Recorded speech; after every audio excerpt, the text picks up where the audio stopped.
Halo teman-teman, kembali lagi di channel 11 Hardware dengan Bumi di sini. Udah lama banget kami nggak upload video nih, mungkin udah 2 bulanan. Mohon maklum ya, karena personil kami 11 Hardware lagi sibuk-sibuknya sama kerja kantoran nih.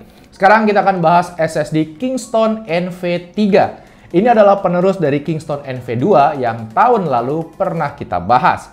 Tapi kali ini kita nggak akan tes di PC, melainkan kita akan tes di laptop nih. Saya pakai Advan AI Gen Ultra. Sebelum kita bahas, mari kita unboxing dulu. Kingston NV3 hadir dengan spek yang jauh lebih mentereng daripada pendahulunya, Kingston NV2. Seri NV2 dulu itu cuma sebatas SSD NVMe Gen 4 kelas low end aja. Nah, NV3 ini udah naik kelas. Kingston NV2 speednya itu cuma di kisaran 3500 MB per second. Di seri NV3 ini naik hampir 2 kali lipat, mencapai 6000 MB per second untuk yang versi 1 TB-nya. Sedangkan untuk sequential write-nya mencapai 4000 MB per second dan TBW-nya mencapai 320 TB. Kingston NV3 menggunakan controller yang berbeda-beda tiap kapasitasnya. Yang 2 TB pakai Silicon Motion, sedangkan yang 1 TB pakai Phison E27. Phison E27 merupakan controller kelas mid-range untuk SSD PCIe Gen 4. Controller ini masih menggunakan fabrikasi 12 nanometer, DRAM-less dan hanya support 4 NAND channel aja. Namun untuk speed sequential yang ditawarkan sangatlah kencang, layaknya controller kelas high-end, yaitu mencapai 7400 MB per second untuk read dan 6700 MB per second untuk write. Sedangkan untuk NAND flash-nya menggunakan NAND flash tipe baru nih, yaitu Kioxia atau Toshiba BICS6 atau BICS6 162 layer loh. Tapi sayangnya ini yang versi QLC-nya. Kalau kalian masih bingung apa itu SLC, TLC, QLC, kalian bisa tonton dulu deh video tutorialnya di channel YouTube-nya Hyperstone. Oke, sekarang kita langsung aja tes nih SSD ini pakai laptop Advan yang udah support SSD PCIe Gen 4x4. Kami pasang SSD-nya di slot SSD yang kedua atau sebagai SSD secondary.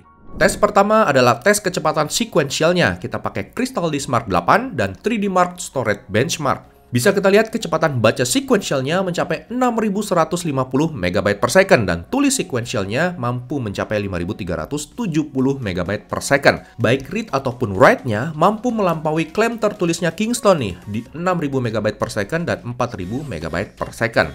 Dan berikut adalah skor untuk 3D Mark Storage Benchmark-nya.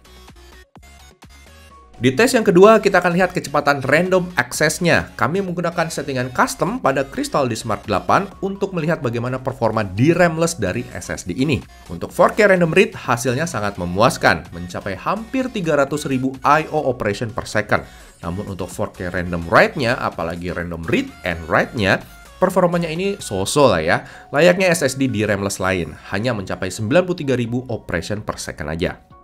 Di tes yang ketiga, kita akan uji SLC cache-nya dengan cara mengcopy file sebesar 416 GB dari SSD utama ke SSD Kingston NV3 ini dalam satu kali jalan. Atau SSD Kingston ini akan melakukan aktivitas write sebanyak 400 GB tanpa henti. Teman-teman bisa lihat kecepatan tulisnya mencapai 2,9 sampai 3 GB per second. Kecepatan ini merupakan kecepatan dari SLC cache-nya. Semua SSD modern juga seperti ini ya, menggunakan SLC cache di awal, jadi kenceng gitu. Namun ketika SSD ini sudah menulis data lebih dari 300 GB tanpa henti, akhirnya SLC cache-nya ini tuh habis juga. Sehingga controller merombak aktivitas tulisnya langsung menuju NAND flash-nya. Atau inilah kecepatan sebenarnya dari NAND flash bertipe QLC. Nah, QLC ini tuh lambat ya, lebih lambat dibandingkan TLC, hanya sekitar 250 MB per second. Nah, kalau TLC itu bisa di atas 500 MB per second. So, pada SSD bertipe QLC, faktor SLC cache itu sangatlah penting. Untungnya, Kingston NV3 ini punya SLC cache yang sangat-sangat besar.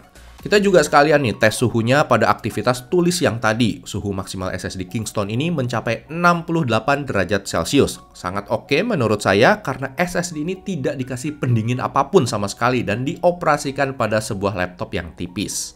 Di tes terakhir, kita akan cek recovery SLC cache-nya. Pada kondisi SSD terisi data 90% atau tinggal tersisa 90 GB-an aja nih. Kita akan isi SSD-nya dengan file berkapasitas 88 GB atau hampir penuh nih. Kingston NV3 ini benar-benar bikin saya kagum. Di kapasitas SSD yang sudah hampir penuh aja, SLC cache-nya tuh dapat recover dengan baik. Kecepatan tulisnya teman-teman bisa lihat mencapai 2,8 GB per second.